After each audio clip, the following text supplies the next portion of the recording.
موږ سره یو بل د ډېر دروند ملګری ناست دی، شملی په سر دی او برېت یې دواړه اوچت دي. السلام علیکم.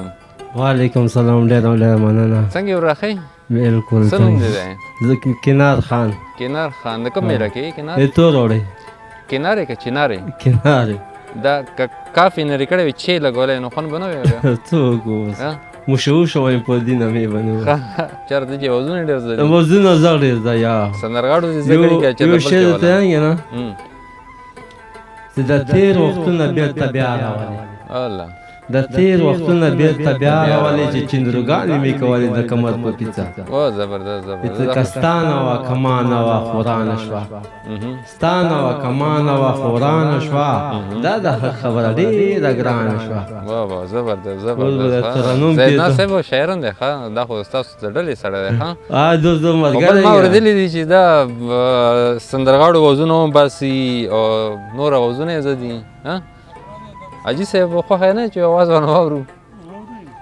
تاسو کلي یو مجید ګل هم ډېر مشهور دی. مجید والا به ته وایې؟ مجید اواز کې هغه اواز یې نه زده کړی اواز دی. ده. نه خفه کېږي نه ورباندې؟ نه نه خفه کېږي. داسې نه چې درمکې سوګي. هغه خوشحالېږي درباندې. ښه هغه یو ټوک خوشحالېږي. وکړه هغې ولګه چې دا مشران یې لږ هغه داسې یا کوي که نه او د درشغنې خولې به یو د ډېر افسوس ډېر افسوس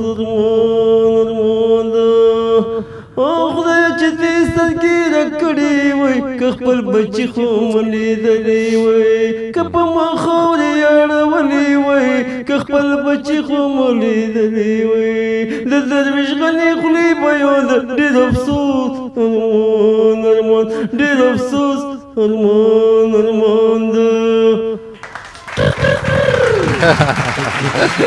ډېر زبردست ډېر زبردست قدرمنو کتونکو دا د مجید اواز یو مجید ګل د دې علاقې یو ډېر ښه شاعر هم دی، مزاحیه شاعر هم دی، سندرغاړی هم دی، په سترګو باندې ړوند دی، خو اکثر خلکو پروګرامونو ته بیایي. انشاءالله که چېرته ژوند وي زندګي وي نو په یو پروګرام کې مجید ګل هم راغواړو. موږ سره نور مشران ناست دي خو دلته کتونکو موږ سره د یو وړې شندمې وخت شوی دمه اخلو بیا ورپسې راځو.